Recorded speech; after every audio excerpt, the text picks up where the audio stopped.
Try pure, digestible Crisco oil, a vegetable oil without a heavy, oily taste.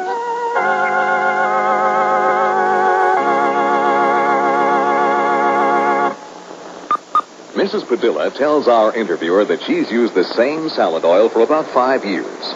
Now she's tasting salad made with an oil she's never tried. Listen. It doesn't taste oily. I don't taste the oil at all. It's made with Crisco oil, a vegetable oil, without that heavy, oily taste. Here's your oil. Here's Crisco oil. Any difference?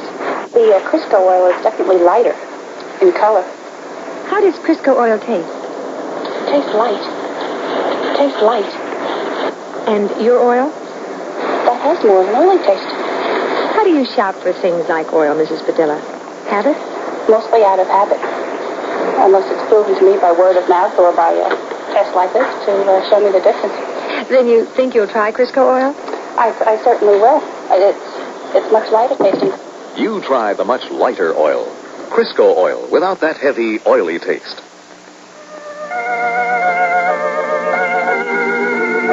Well, Miss Amy Hayes began her afternoon nap. Well, you certainly got her to sleep fast enough.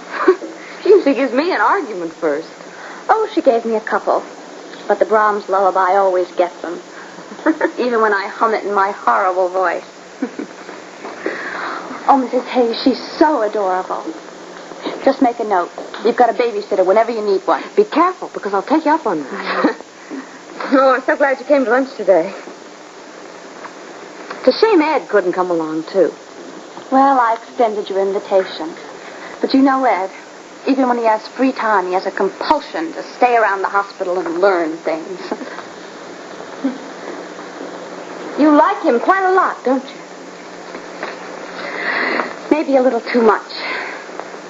Well, why do you say that? Because I have a dangerous rival. Oh, is he interested in another girl? Oh, no. There's no other girl. I think I'd almost prefer that. No, my dangerous rival is surgery. And that's the toughest competition in the world. As the daughter of a surgeon, I have to report that my own father's married to surgery. And it's a frighteningly successful marriage. But he also married your mother. Yes, and when I was born, she died. At that point, he married surgery. And they've lived happily together ever since.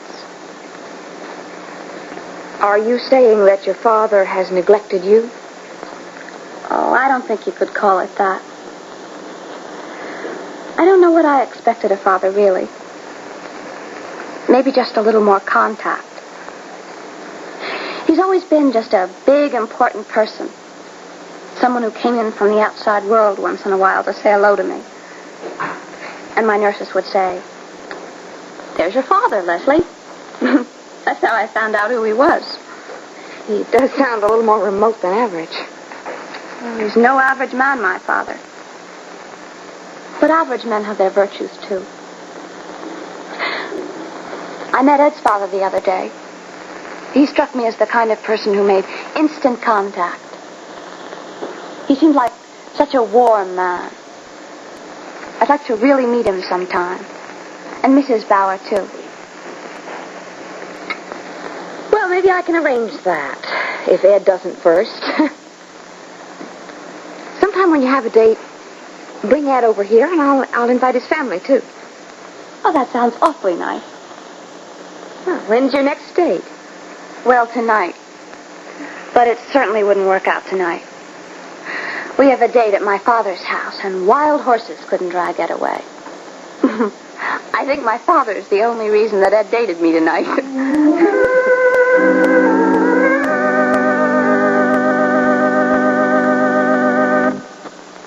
Josephine, it's a bet. Okay, Miss Bowles. Your cleanser against my new Comet. Mine'll win, because it gets 2 tries at cleaning that tough food stain. Comet's so good it only needs 1 try. New extra strength Comet gets out stains far better than any other leading cleanser. Even yours. We'll see. Ready? Ready.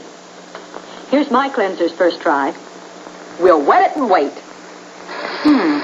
Didn't clean much, sorry to say. I'll give it a second try. But Comet gets just 1. Wet 'em, wait again. My cleanser still left some stain. After 2 tries. But Comet took it off with 1 try. Comet's the stain-removing cleanser, the only one with superchlorinol. Disinfects better, too. My cleanser lost by a mile. But I won, because I found out about Comet. New extra-strength Comet gets out stains far better than any other leading cleanser.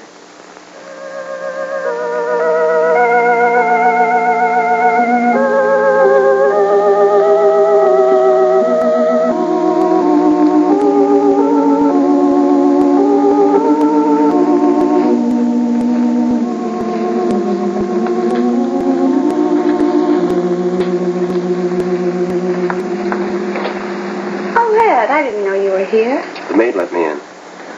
Don't move. What? Why?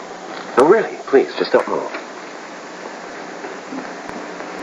You know, I never realized it before. It's remarkable how much you look like your mother. I didn't know you were given to flattery. She was very beautiful. Well, you're not so hard to look at yourself, you know. She was even more beautiful than the portrait indicates. Now, how would you know that? You never saw her, did you? No, but my father's told me many times. Yes, but surely he even must have noticed the resemblance. I mean, even if I noticed it?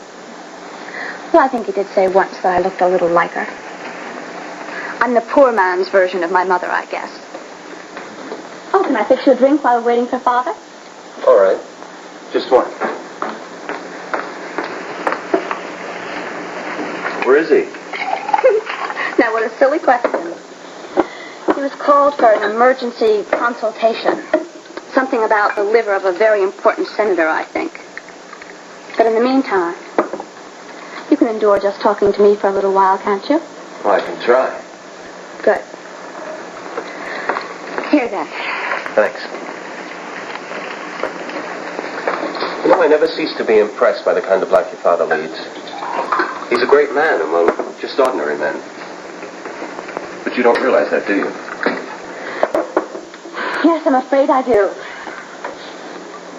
You know, you're a funny kid, Leslie. You seem kind of hostile toward your father's talents. Maybe that's because I think my father's talent's a little hostile towards me. Now, what do you mean by that? Oh, nothing. No, something. Let me see if I can explain, because this is a perfect example. We sit here talking.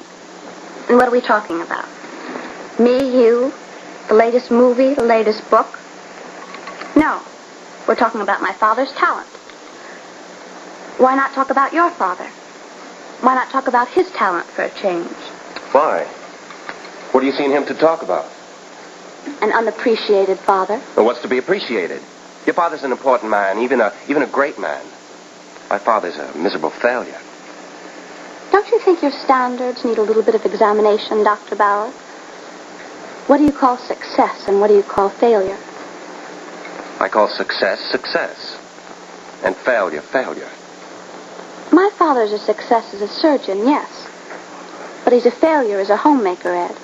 He isn't even interested. Yes, but my father's a failure as a homemaker, too. Or a success as a homebreaker, whichever you choose to call it. You're awfully hard on him. Your father regrets his mistake, and he's trying to recover from it. Why can't you see that? Because in the first place, that's not at all what he's doing. Do you want to know what he's doing? What? He's gone and barged into another big mistake. He started drinking again. Ah, yes, he's had the good enough sense to stay off it for a few years. But now he's gone and picked up the bottle again.